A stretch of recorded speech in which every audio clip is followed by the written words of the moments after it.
This episode is brought to you by Extra.Fund, a Dubai-based fully doxed DeFi company. Extra has applied capital protection mechanisms and guarantees that were previously unavailable in the blockchain industry. Their guaranteed fund program is designed to compensate you if the token price drops. The fund will automatically match up to 90% of the initial purchase price. Get over to Extra.Fund for more information about how you can buy, stake, and earn profits no matter what the crypto markets are doing. Link in the description below.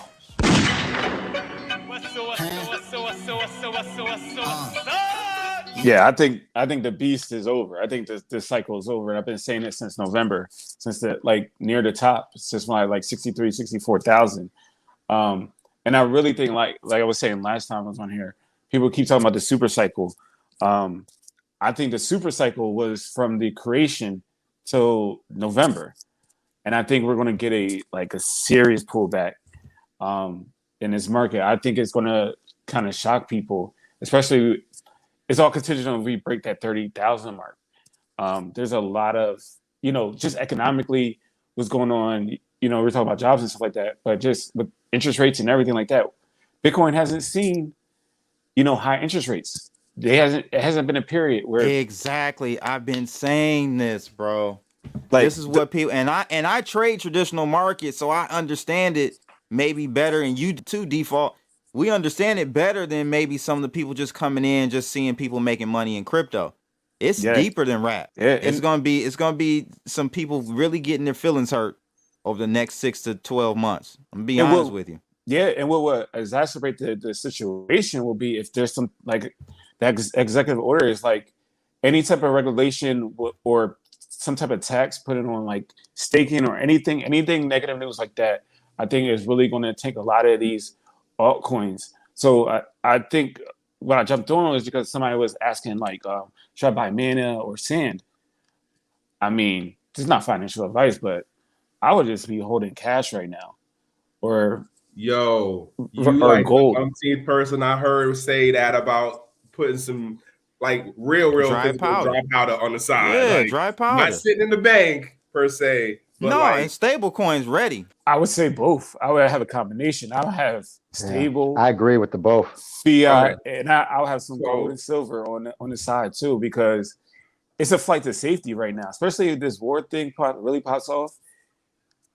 You can see gold going to 25, 3,000 while everything else tanks, because there's a lot of uncertainty. People are looking for safety right now, and depending on what happens, depending on how serious this situation gets, it could really shock you what happened in these markets. These markets could tank, and gold and the commodities markets could really rapidly increase in value. I think a lot of people, even people who have been in those markets for a long time, are starting to not have the confidence in paper gold.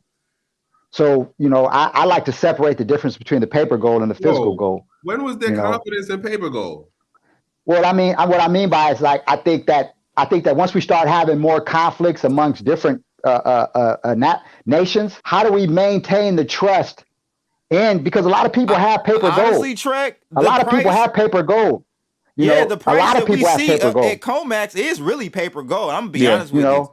So at what point in time, on a lot of those contracts? What point in time do you stop trusting that? All right. And then how does that affect the business dealings between nations or between people who trade those paper certificates? Let me say it this way that I got into understanding precious metals, right? And when I say precious metals, I'm not talking about bullets. I'm just talking about the silver, zinc, gold and that fun stuff.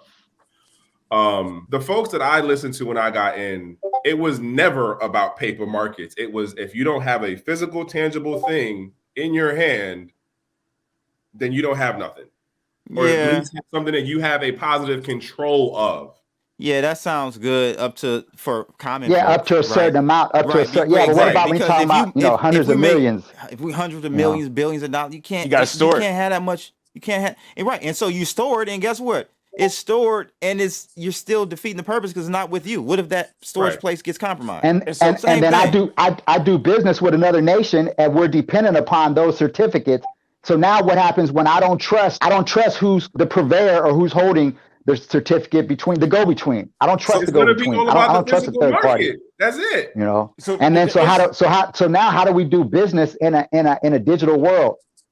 like to that. answer your question, LJ, where you were asking when new people lose that faith in paper gold, is when you have an event where it's not redeemed, where the person that's holding it doesn't redeem that certificate. What was the country what was the Latin country that it was Venezuela that was holding Venezuela that gold, and it was in England, and it England got was seized. like, it got confiscated. So Right. it would have to take some type of like major event like that where people would just not trust the process in that realm. But I mean, you're a long way from that. I just think right now, like I said, I'm just on the sideline, and I'm with default, man. I'm shorting everything that's risky. I'm with default. Make sure you guys like, share, and subscribe, and click that bell to receive more videos like this. Let's go. Stacking my coin, Bitcoin, Litecoin, Ether, cash, Bitcoin, Litecoin.